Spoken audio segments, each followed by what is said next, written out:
Gaurko agerraldiak helburu bikoitza du. Alde batetik, zaintzaren herri proiektuari eman diogun irudi edo marka berria aurkeztera gatoz, eta beste alde batetik, martxan jarri berri dugun merkataritza zaintzailearen proiektua aurkeztea da asmoa. Eta horregatik, proiektu honen bueltan bildu garen eragileok gaude mailan. Ezkerrean Maider Irisarri, Udaleko Zaintza Ekosistemako koordinatzailea, Eskubitan Itziarri Larramendi, zaintza proiektuan lantalde komunitarioan belarriaren ekidea, Izaskun Miguel, guraso taldeko kidea, eta Ane Loidi, merkataria. Merkataria ilapeitegia, tokiko merkataritzako ordezkaria. Dakizuenez, urteak matzagu Usurbilien zaintzak eraldatu nahian. Askotan esan izan dut, 21. mendeko gizarte honek duen erronka nagusietako bat dela zaintzarena. Adierazle soziodemografikoek hala diote, eta zaharragoa den gizarte batean bizi gara, horrek ez du esan nahi zer txarra denik, baina bai zaintza beharrak areagotzen ari direla nabarmen, familia egiturak aldatzen, bakarrik bizi diren pertsonen kopurua ere gora egiten ari da modu nabarmenean, eta horren bestez, guk argi daukagu, gure herriak prestatu behar ditugula erronka horri erantzun nahi badiogu ez. Eta badugu hortzi muga bat horretarako, eta da herri zaintzaile bat eraikitzea, edota, beste modu batetara esan da, zaintzen duen herri bat eratzea. Eta zaintzari beraz, dimentsio guztietatik erantzutea. Eta erronka honi ere, misio bat zehaztu diogu, beste erronka batzuekin egin dugu bezala. Nahiko genuke 2030erako norbere bizitza proiektuari erantzungo dion zaintza eredu integral eta duina lortzea, erantzunkidetasuna, eragileen arteko lankidetza eta zaintza langileen profesionalizazioa eta duintasuna ardatz izango duena. Eta gainera, misio hori garatzeko ere, helburu zehatz batzuk ere ezarriak ditugu.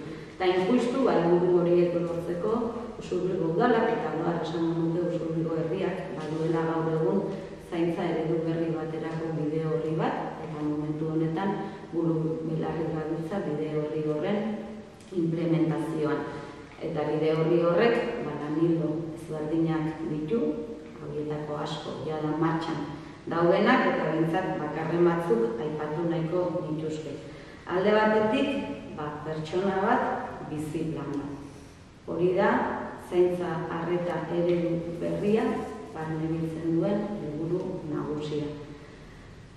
Izan ere, esan dugu zaintzak areagotzen ari dira, zaintzak denboran luzatzen ari direla, eta importantea da, iraupen luzeko zainketa horien zaintza prozesu horietan nauden pertsonei, beraien bizitzari zentzua ematen jarraitu ahal izateko, pertsona horietan bizi hausturarik ez eragiteko, eta nola ez pertsona horiei bizitza duina eta bizigarri bat bermatu ahal izateko, gure ustez hori da bizi planekin lortu nahiko genukeena, ez?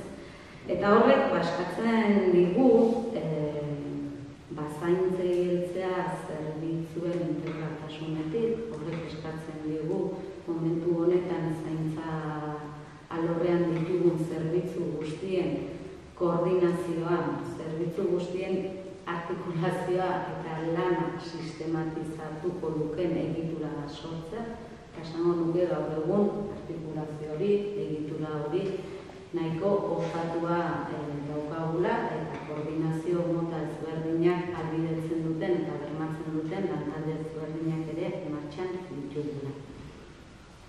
Bigarren lan ildo nagusia, gure ustez ezinbestekoa zaintza langileak duintzea, zaintza langileak ahalduntzea eta baita ere langile horien integrazio komunitarioa bermatzea. izan ere gure premisa reala.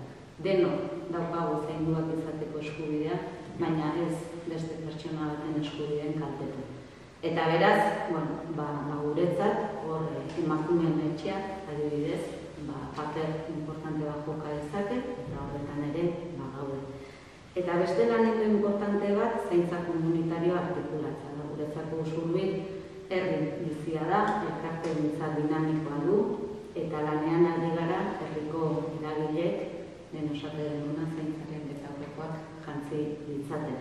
Eta horixe da, adibidez merkataritza zaintzailea, horixe da, aurtengo Santa Isabeletan ere, festak zaintza behar izan da ere, denek festez gozatzeko eskubidea daukagunez festa inklusiboagoak bihurtzeko, egin den lan. Azkenean gure ustez, udaretik egin daitekeenaz haratago, asko delako komunitateak egin dezakeena, danon ongizate komunitarioa lortzeko.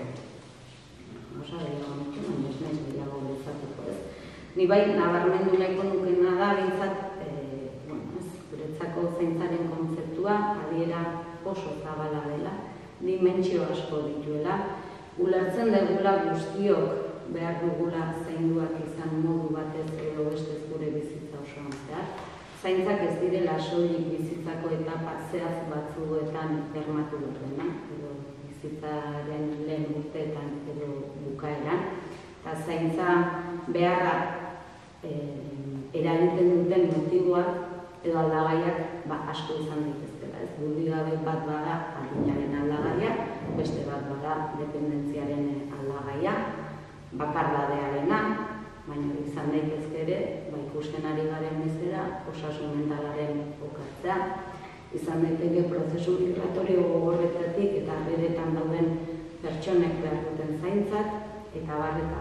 Eta beraz, egoera guztiei sortzen dituzten zaurgarritasunak, egoera guztiei sortzen dituzten hauskortasunak asko dira, eta gure ustez horretan komunidadeak asko eman dezakez. Zaintza ongizatea eta komunidadea erabat elkarrotuta dauden 3 kontzeptu direlako, 3 kontzeptu horiek elkar eraginpean jarri nahi ditugulako, ekinean jarri nahi ditugulako, ulertzen dugulako pertsona bat komunidade bateko kide eta parte sentitzea da, pertsona horren ongizatean, bizikalidadean eragina izango du. Eta beraz ikuspegi horretatik jardun nahi dugu ere hurrengo hilabete luzeetan. Eta zaintzak dimentsio asko dituela aipatzen den, eta zaintza ari dianean ere erreparatu bertzaio lurraldearen dimentsioari. Zaintzak toki zehaz batean gertatzen direlako, eta horrek eskatzen digu, erreparatzea zer nolako espazio publikoak ditugun, zer nolako kaleak ditugun, zer nolako ekipamenduak ditugun, eta horrek eskatzen digu, guk hor kontzeptu batekin lan egiten dugu 880 herriak eratu nahi ditu. Kontzeptu horren atzen dagoen filosofia da 880 urteko pertsona bat kalean modu seguruan, autonomoan, erosoan ibil badaiteke, edo zein adinetako pertsonak ibili daitezkela ere kalean eroso. Eta horrek eskatzen dugu, irisgarritasun universala oso presente egotea, horrek eskatzen dugu mugikortasun jasangarria sustatzea, autopribatuaren erabilera gutxitu eta oinezko hilentasunak ematea, eta barreta. Beraz, ari gera momentu honetan Usurbilen, zaintzak zer lerrotasunez lantzen, ikuspegi sistemikoz lantzen, eta nahiko genuke zaintza izatea Usurbil txirikordatzen, Usurbil bertebratzen duen agian edo arbatzen.